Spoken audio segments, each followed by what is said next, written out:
નમસ્કાર વિદ્યાર્થી મિત્રો, મારી યુટ્યુબ ચેનલ સંજય પટેલમાં આપ સૌનું હાર્દિક સ્વાગત છે। મિત્રો, આજના વિડીયોની અંદર આપણે ધોરણ 11 વિષય છે હિન્દી, જેનું પાઠ બીજો કે જેનું નામ છે બાપુ કી કુટિયા મેં, આ પાઠના સ્વાધ્યાયના પ્રશ્નોના જવાબો વિશે જોવાના છીએ।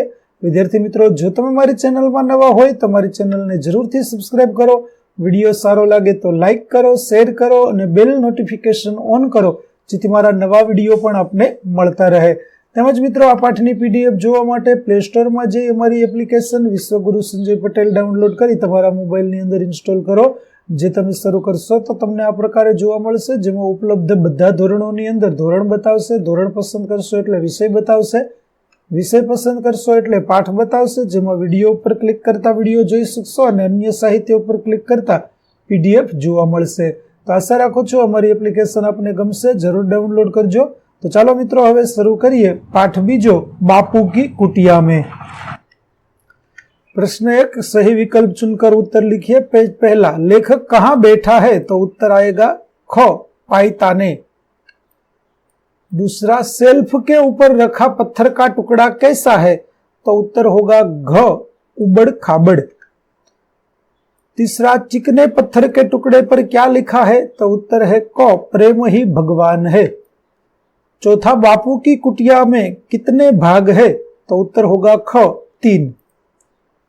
एक एक वाक्य में उत्तर दीजिए, जिसमें पहला प्रश्न, लेखक ने विश्ववंध्य व्यक्ति किसे कहा है? तो लेखक ने गांधी जी को विश्ववंध्य व्यक्ति कहा है। दूसरा, बापू का बिस्तरा किन वस्तुओं से निर्मित था? तो बापू का बिस्तरा खजूर की चटाई, एक गद्दा और खादी से निर्मित था। तीसरा, हिंदुत्व के नाम पर किसने अनर्थ किया? तो हिंदुत्व के नाम पर बापू के हत्यारे नाथूराम गोडसे ने अनर्थ किया। चौथा प्रश्न, अंतिम दिनों में बापू की सेवा कौन करता था? तो अंतिम दिनों में बापू की सेवा राजकुमारी अमृत कौर करती थी। पांचवा, थक जाने पर बापू किसके सहारे बैठते थे? तो थक जाने पर बापू एक बड़े तकिए के सहारे बैठते थे। प्रश्न 3, 2-3 वाक्य में उत्तर दीजिए। पहला, लेखक ने अपने आप को दुर्भागी क्यों समझते हैं? तो लेखक बापू के आदेश पर स्वतंत्रता आंदोलन में कूद पड़े थे। पढ़ाई छोड़कर अपना पूरा जीवन देश की आजादी के प्रति समर्पित कर दिया था। इसके लिए कई बार इन्हें संकटों का सामना करना पड़ा। बापू के प्रति उनके मन में अपार श्रद्धा थी, पर बापू के जीवन काल में वे उनके आवास पर पहुंचकर उनके दर्शन न कर सके। लेखक इसके लिए अपने आप को दुर्भागी समझते हैं। दूसरा प्रश्न, लेखक ने गांधी जी के बिस्तरे को गौरवशाली क्यों कहा है? तो लेखक के अनुसार यूं तो गांधी जी का बिस्तरा खजूर की चटाई पर एक गद्दा डालकर और उसे खादी से ढककर बनाया गया था, पर इस सादगी में भी वह महान है।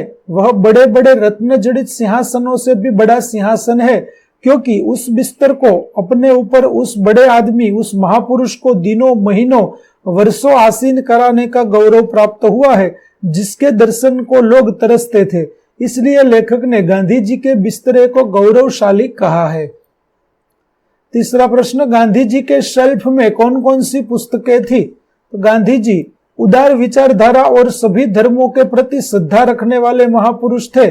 उनके शेल्फ में तरह तरह की पुस्तकें थी। उसमें जहां रिफिकिंग क्रिश्चियनिटी, हजरत ईसा और ईसाई धर्म जैसी पुस्तकें थी, वहीं रामचरितमानस, गीता, आणी गीताई जैसी पुस्तकें भी थी। इसके अलावा श्री स्वास्थ्य वृत्ति, आश्रम भजनावली तथा सार्थ गुजराती जोड़ड़ी कोश जैसी पुस्तकें भी उनके शेल्फ में थी। चौथा, हे राम की स्मृति ने लेखक को किस कठोर चट्टान पर पटक दिया? तो बापू की कुटिया में लेखक अपनी कल्पना में बापू को अपने बिस्तरे पर बैठे हुए, यरवड़ा चक्र घुमाते हुए तथा अन्य कार्य करते हुए देखते हैं। तभी लेखक की नजर दीवार पर उभरे हे राम शब्द पर पड़ती है। वे एकाएक कल्पना लोक से उठकर ऐसी कठोर चट्टान पर पटक दिए जाते हैं, जहां हे राम शब्द ने उन्हें बापू के अपने बीच न होने का एहसास करा दिया। उन्हें लगा कि बापू उनसे छीन लिए गए हैं। पांचवा प्रश्न, बापू के तीनों बंदर इशारे से क्या कह रहे हैं? तो बापू के तीनों बंदर इशारे से कह रहे हैं कि आंखें, कान और जबान बंद करके आत्मस्थ होकर देखो तो लगेगा कि बापू यही है। प्रश्न चौथा, 5 से 6 पंक्तियों में उत्तर दीजिए। पहला प्रश्न, बापू की कुटिया में आकर लेखक अपना सौभाग्य क्यों मानते हैं? तो लेखक गांधी जी के प्रति जीवित रहते उनके साबरमती आश्रम नहीं आ पाए, वह इसे अपना दुर्भाग्य मानता है। उनके न रहने पर, उनकी कुटी में आने पर उसे लगता है कि यदि वह उन दिनों आता तो उनके बिस्तर के निकट इतनी देर तक न बैठ पाता। उस शांत एकांत में उनकी कुटिया से इतना तादात्म्य स्थापित करने का सुख भी उसे न मिल पाता। उनके पायताने बैठकर वह अपनी लेखनी को सार्थकता भी प्रदान कर न पाता।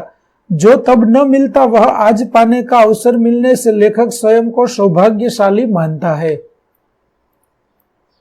दूसरा प्रश्न, बापू के कमरे में लेखक को क्या क्या दिखाई देता है?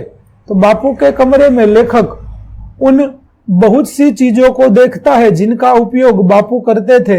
लेखक खजूर की चटाई पर एक गद्दा डालकर और उसे खादी से ढककर बनाए गए बापू के बिस्तरे को देखता है। बिस्तरे पर बापू का तकिया और तुलसी की माला है। उनका प्रिय चरखा भी वहीं रखा हुआ है। बापू की घड़ी और खड़ाऊ भी रखे हुए हैं। कमरे की खुली अलमारी पर अनेक उनके तीनों बंदर उनकी याद दिला रहे हैं। बापू का कमलदान, रद्दी कागज डालने के लिए रखा टोकरा, पीतल का थुकदान, एक स्टैंड पर रखी पेंसिल और कताई के सामान भी कुटिया में रखे हुए हैं। बिस्तरे के पास 3 खानों का शेल्फ भी रखा हुआ है। इन चारों स्मृति चिन्हों को देखकर लेखक कुटिया को बापूमय पा रहा है। तीसरा प्रश्न, बापू के बिस्तरे को लेकर लेखक क्यों महान मानता है? लेखक बापू की कुटिया की सादगी देखकर मुग्ध हो जाता है। उसे लगता है कि हमारे ऋषियों की परंपरा अभी तक बनी हुई है। बापू के बिस्तर की सादगी लेखक को अभिभूत कर देती है। उसे लगता है कि अपनी उस सादगी में बापू सचमुच बहुत महान थे। रत्न जड़ित स्वर्ण सिंहासन भी बापू के बिस्तर से ईर्ष्या करते होंगे। जितना महान व्यक्तित्व इस सारे बिस्तर पर बैठता था, उतना महान व्यक्तित्व उन भव्य सिंहासनों पर एक पल के लिए भी नहीं बैठा होगा। लेखक बापू के बिस्तर को महान मानता है क्योंकि बापू ने वर्षों तक इस पर बैठकर इसे गौरवान्वित किया था। चौथा प्रश्न, किस बात की कल्पना लेखक को भावमुग्ध कर देती है? तो लेखक कुटी में बापू के कमरे में उनके चटाइयां पड़ी देखता है। बापू से मिलने के लिए देश विदेश से आने वाले व्यक्ति उन पर बैठते और उनकी अमृत वाणी सुनते थे। लेखक सोचता है कि इन्हीं चटाइयों पर कभी जवाहरलाल नेहरू, राजेंद्र प्रसाद, सरदार पटेल जैसे देश के बड़े नेता बैठे होंगे। इनके अतिरिक्त संसार के बड़े से बड़े राजनीतिज्ञ, पत्रकार और साहित्यकार भी बैठे होंगे। आज उन्हीं पर लेखक अकेला बैठा है। अपने इसी सौभाग्य की कल्पना लेखक को भावमुग्ध कर देती है। प्रश्न 5, आशय स्पष्ट कीजिए। आदमी का दुर्भाग्य कभी कभी सौभाग्य बन जाता है। तो विद्यार्थी મિત્રો, આ પ્રશ્નનો જવાબ છે તે આપણને અહીં જોવા મળે છે, જે તમે અહીંથી જોઈ અને લખી શકશો। જવાબ ઘણો બધો મોટો હોય, આપણે વાંચશું નહીં।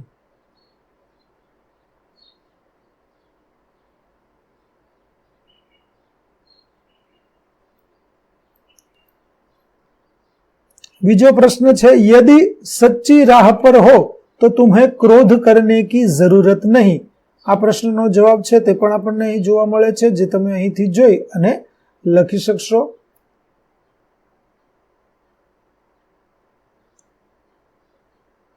ત્યાર પછી મિત્રો ત્રીજો પ્રશ્ન છે, झूठ शब्दों में निहित नहीं है, छल करने में है, चुप्पी साधकर भी झूठ बोला जा सकता है। तो आ प्रश्नનો જવાબ છે તે પણ આપણને અહીં જોવા મળે છે, જે તમે અહીંથી જોઈ અને લખી શકશો। ત્યાર પછી પ્રશ્ન 6, दिए गए विधानों की पूर्ति करके उचित विकल्प चुनकर पूरा वाक्य फिर से लिखिए। पहला, अपने बिस्तरे पर बैठे बापू अपने को घुमा रहे हैं, तो उत्तर होगा ख, यरवड़ा चक्र। दूसरा, बापू को समझने के लिए इस छोटे से शेल्फ को खाली जगह ही होगा, तो भली भांति देखना होगा। तीसरा है, इन्हीं चदाइयों पर देश विदेश के बड़े बड़े व्यक्ति बैठते और बापू के मुख से निकले खाली जगह का पान करते, तो उत्तर होगा घ, वचनामृत। प्रश्न 7, सामासिक शब्दों का विग्रह कर समास के प्रकार बताइए। चरण स्पर्श, तो चरणों का स्पर्श षष्ठी तत्पुरुष समास। कमलदान, कमल के लिए दान, तो संप्रदान तत्पुरुष समास। रत्न जड़ित, रत्न से जड़ित करण तत्पुरुष समास। स्वर्ण सिंहासन, स्वर्ण से निर्मित सिंहासन मध्यम पदलोपी समास। भाव मुग्ध, भाव से मुग्ध करण तत्पुरुष समास। वचनामृत, वचन रूपी अमृत कर्मधारय समास। प्रश्न 8, प्रत्यय अलग कीजिए। हिंदुत्व, तो त्व प्रत्यय। अर्थवाला, तो वाला प्रत्यय। साहित्यिक, तो इक प्रत्यय। स्वच्छता, तो ता प्रत्यय। चटाइया, तो या प्रत्यय।